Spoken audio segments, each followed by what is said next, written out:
अस्सलामुअलैकुम बुज़ुर्गों, भाइयों बहनों। किसी ने गुमशुदा बेटे के बाप यानी हज़रत याकूब अलैहिस्सलाम से पूछा, ए रोशन दिल अक्लमंद बूढ़े, तुमने बेटे के कुर्ते की खुशबू मिस्र से सूंघ ली, लेकिन कनान के कुएं में उसे क्यों ना देख सके।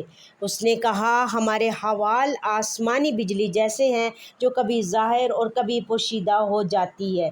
कभी हम बुलंद तरीन गुंबद की चोटी पर बैठते हैं, कभी हम अपने पैरों की पिछली तरफ भी नहीं देखते।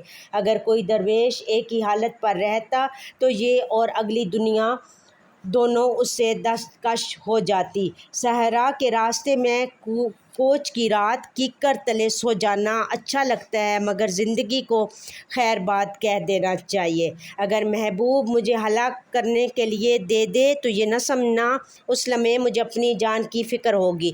आप मेरे चैनल को लाइक